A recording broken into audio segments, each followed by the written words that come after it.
अनेक लोक आहेत, अनेक अनेक नेते आहेत, पण तसं कृतीत वागणारा आणि 1 महिना होईल या 28 तारखेला तसा कृतीत वागून माणसांना हळवळून सोडणारा, प्रत्येक माणसाच्या डोळ्यात पाणी होतं की नाही. आता रील पाहताना मोबाईलमध्ये आपण माझा आनंद हरपला गाणं म्हटल्याबरोबर दादाचा चेहरा डोळ्यासमोर दिसतो.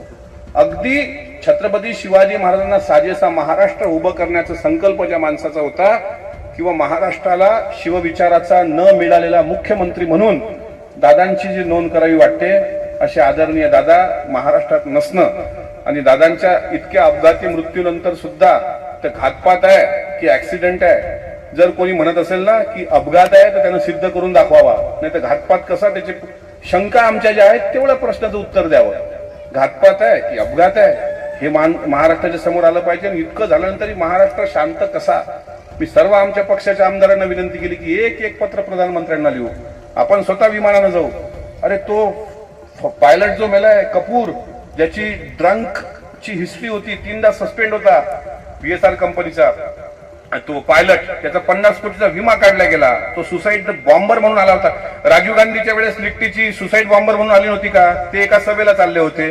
त्यांना सांगितलं जवळच्या लोकांनी की राजीवजी जाऊ नका, आता खूप वेळ झाला. ते म्हणले नाही, लोक वाट पाहत असतील, आपण गेलो पाहिजे. एक महिला येते, त्यांना हार घालते, पाया लागते, तिथं बॉम्ब फुटतो आणि धडाधड छातीच्या चिंधड्या होऊन जातात. तसा हा सुसाईड बॉम्बर नसेल. कुठं आहे कपूर? त्याची बायको पोहोचली ते तिसऱ्या दिवशी की माझा नवरा जिवंत आहे. आमचा प्रश्न हा आहे की DGCA म्हणतोय 6 माणसं गेली, तर एक माणूस गेला कुठं मग?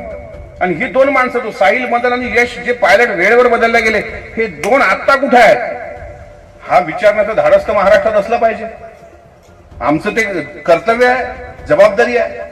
कारण नुकसान हे फक्त एका पवार परिवाराचं झालेलं नाही, हे अखंड महाराष्ट्राचं नुकसान झालेलं आहे. 18 पगड जातीचं नेतृत्व अशा पद्धतीने आपल्या डोळ्यासमोर हिरावून गेलं असेल आणि आपण जर पेटून उठत नसू तर आपल्याला पुढची पिढी ही म्हणेल की आमचे बाप जाते शिवाजी महाराजच्या काळात असेच वागले असते का?